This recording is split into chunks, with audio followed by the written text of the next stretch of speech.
Good morning students. आइए बात करते हैं हमारी इस हफ्ते की तीसरी वर्कशीट नंबर 45। यहाँ आप नाम लिखेंगे स्टूडेंट का या क्लास टीचर का आपके नाम आएगा। 16 अक्टूबर की वर्कशीट है। टिश्यूज़ के बारे में हमने जो पिछली वर्कशीट की थी उसके अंदर हमने देखा कि टिश्यू क्या होते हैं। Group of cells with perform similar functions are known as tissues. और टिश्यू के अंदर हमने दो पार्ट में उसको पढ़ा, एक मेरिस्टेमेटिक टिश्यू और दूसरे परमानेंट टिश्यू। अब हमने मेरिस्टेमेटिक टिश्यू लास्ट वर्कशीट के अंदर पढ़े और देखा मेरिस्टेमेटिक टिश्यू वो होते हैं जिसके अंदर आपको एबिलिटी होती है उन टिश्यूज़ के अंदर कि वो डिवाइड हो सकते हैं और वो डिवाइड होते रहते हैं जिससे प्लांट के अंदर ग्रोथ होती रहती है। और आज हमें पढ़ने हैं परमानेंट टिश्यूज़। अब परमानेंट टिश्यू जो होंगे वो दो तरीके के होंगे। एक तो होंगे permanent tissue simple permanent tissue, और एक होंगे कॉम्प्लेक्स परमानेंट टिश्यू। मतलब हैं दोनों को परमानेंट, लेकिन एक सिंपल है और एक कैसे हैं, कॉम्प्लेक्स। तो शुरू करते हैं वर्कशीट को। Tissues simple permanent tissue. आज हमें सिर्फ सिंपल परमानेंट टिश्यू पढ़ने हैं और उसमें भी मेन हमारा फोकस रहेगा एक टिश्यू पे जिसका नाम है पैरेनकाइमा। चलिए, ज्ञान the new sales produce by meristematic tissues. अब जो नई सेल्स प्रोड्यूस होती हैं कौन करता है, मेरिस्टेमेटिक टिश्यू जब करता है। Are initially similar to meristem itself but after a particular cell division some of the cells lose their ability to divide. देखिए, आपको बताया था कि मेरिस्टेमेटिक टिश्यू डिवाइड होते रहते हैं, लेकिन एक समय के बाद कुछ ऐसी सेल्स होती हैं जो अपनी एबिलिटी जो है खो देते हैं। They lose their ability to divide. अब वो डिवाइड होना बंद हो जाते हैं, और जब वो डिवाइड होना बंद होते हैं तो these cells undergo a process. तो एक प्रोसेस उनमें होने लगता है जिसको कहते हैं डिफ्रेंशिएशन।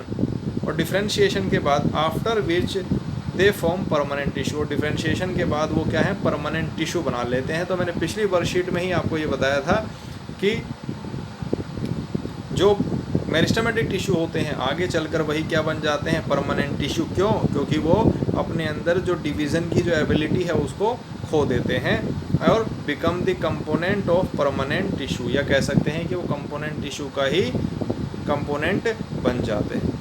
अब ये सेल डिफ्रेंशिएशन क्या है, ज़रा इसे देख लेते हैं। तो सेल डिफ्रेंशिएशन बहुत ही कॉम्प्लेक्स प्रोसेस होता है।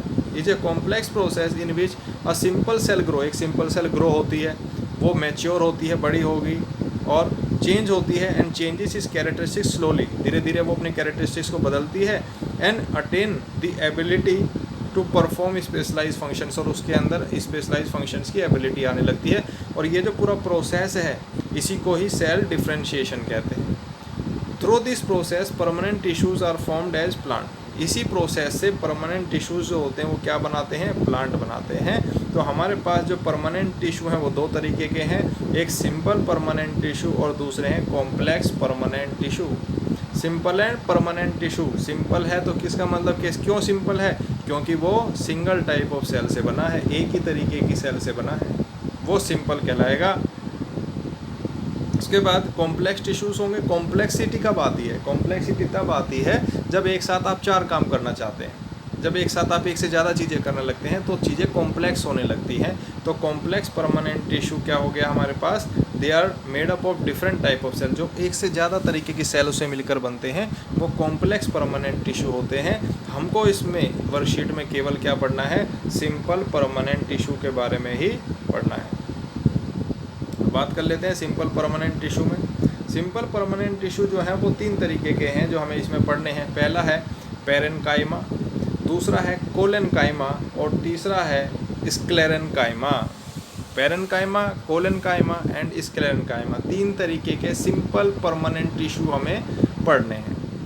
अब पढ़ते हैं पैरेनकाइमा के। सबसे पहले कि ये पैरेनकाइमा के ही कुछ फीचर्स पढ़ लेते हैं। देखिए, दे फॉर्म, पहला पॉइंट है they form a basic packing of sales.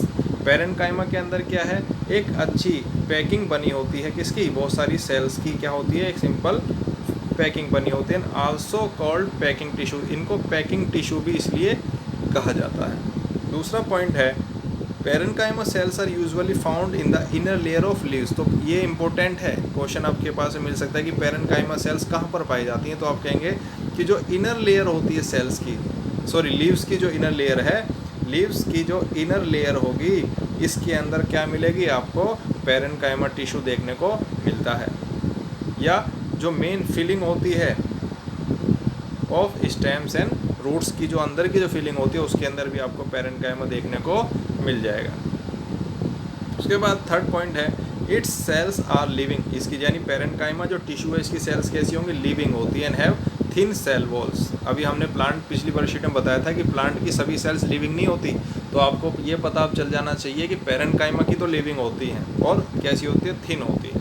उसके बाद नेक्स्ट पॉइंट है these cells have large centrally located vacuole. सबके अंदर इसमें वैक्यूल भी प्रेजेंट होता है and stores water and food, और ये वाटर और फूड को स्टोर करके रख सकती हैं।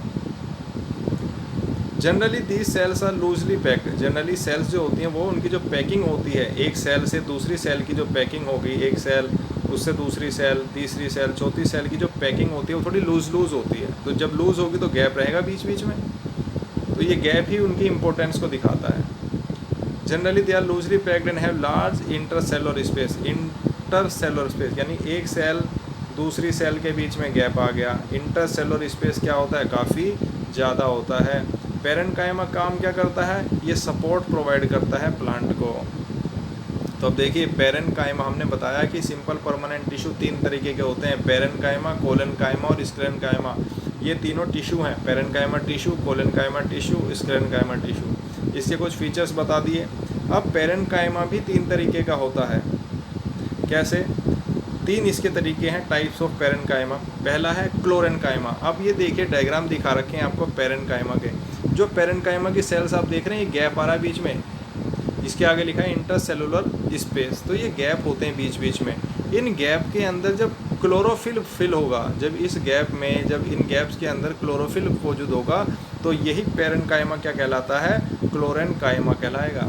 जब लीव्स के अंदर क्या होती है, गैप है, उस गैप के अंदर क्या भरा हुआ है, लीव्स के अंदर आपको पेरेन्काइमा टिश्यू है, उस पेरेन्काइमा टिश्यू के बीच में एक गैप है, उस गैप में अगर क्लोरोफिल भरा हुआ है तो वो पेरेन्काइमा का नाम चेंज हो जाता है, उसे क्या कहते हैं, क्लोरेन्काइमा। तो पहला जो है क्लोरेन्काइमा वो इसी से यही है वो कि in some plants parenchyma is called chlorenchyma, कि कुछ प्लांट्स के अंदर पेरेन्काइमा को ही क्लोरेन्काइमा कहते हैं because the presence of chlorophyll in it. तो ये जो गैप है बीच में क्लोरोफिल प्रेजेंट होता है, जिसकी वजह से क्लोरेन्काइमा इसको कहा जाता है। Photosynthesis process is formed in क्लोरेन्काइमा। Photosynthesis का जो प्रोसेस है वो क्लोरेन्काइमा में ही होता है। तो इम्पोर्टेंट है आपका यहाँ से ये कि फोटोसिंथेसिस का प्रोसेस कहाँ पर होता है, क्लोरेन्काइमा के अंदर। उसके बाद सेकंड है एरेन्काइमा। एरेन्काइमा देखिए, एरेन्काइमा से ही नाम से पता चल रहा होगा एयर, जैसे क्लोरेन्काइमा से पता चल रहा था क्लोरोफिल। तो एरेन्काइमा में क्या होता है, ये ज़्यादातर एक्वेटिक प्लांट्स के अंदर पाया जाता है, जो पानी में प्लांट्स होते हैं, जो पानी में तैरते रहते हैं। अब वो तैरते क्यों हैं, क्योंकि आपको पता है कि एरेन्काइमा भी क्या है, पेरेन्काइमा की तरह ही एक टिश्यू है। अब उसमें जो गैप होता है, जो ये गैप है, इस गैप में वो पानी भर जाता है। तो गैप में पानी भरने की वजह से वो आसानी से पानी में तैर सकते हैं। तो अब इसकी डेफिनेशन देख देते हैं एरेन्काइमा की। It is another type of parenchyma. ये भी पेरेन्काइमा का ही दूसरा टिश्यू है जो फाउंड करता है एक्वेटिक प्लांट्स में, पानी के पौधों में आपको ये मिलेगा। These cells have large air spaces in them. इसमें लार्ज एयर स्पेस होता है, ये बीच का जो एयर स्पेस है ये, ठीक है, ये एयर स्पेस है। Which provide buoyancy to the plants to keep them float, जिसकी वजह से बायनेंसी होता है एक अपवर्ड फोर्स जो पानी के द्वारा लगाया जाता है। तो ये अपवर्ड फोर्स, इस गैप में जब पानी भर जाता है तो ये आसानी से ये पौधे क्या हो जाते हैं, तैरते रहते हैं। तो ये आपके पास में दो चीज़ हो गई। अब हमने इसके अंदर इस चैप्टर में क्या क्या देख लिया, इस चैप्टर में हमको मिल गया सबसे पहले टिश्यू में हमने सिंपल परमानेंट टिश्यू पढ़ा है, पेरेन्काइमा। अब सिंपल परमानेंट टिश्यू, अब सिंपल परमानेंट टिश्यू दो तरीके के हो गए, एक सिंपल परमानेंट टिश्यू और एक कॉम्प्लेक्स परमानेंट टिश्यू। सिंपल और कॉम्प्लेक्स परमानेंट टिश्यू हो गए। उसके बाद दूसरे हैं, फिर हमने देखा कि सिंपल परमानेंट टिश्यू तीन तरीके का, पेरेन्काइमा, कोलेन्काइमा, स्क्लेरेन्काइमा। पेरेन्काइमा के फीचर्स हमने पढ़ लिए। उसके बाद हमने देखा टाइप्स ऑफ पेरेन्काइमा। कि पेरेन्काइमा को हमने क्लोरेन्काइमा और एरेन्काइमा, अगर बीच का जो गैप होता है उसमें क्लोरोफिल प्रेजेंट होगा तो पेरेन्काइमा का ही नाम क्लोरेन्काइमा हो जाता है। अगर बीच के गैप में जो फिल स्पेस खाली है उसमें एयर फिल होगी तो उसको बोलेंगे हम एरेन्काइमा। अब कुछ क्वेश्चंस देख लेते हैं इसके। व्हाट आर परमानेंट टिश्यू, ऊपर से आपको पता चल जाएगा। इसके टाइप्स भी आपको पता चल गए। सेल डिफरेंशिएशन की डेफिनेशन दी हुई है।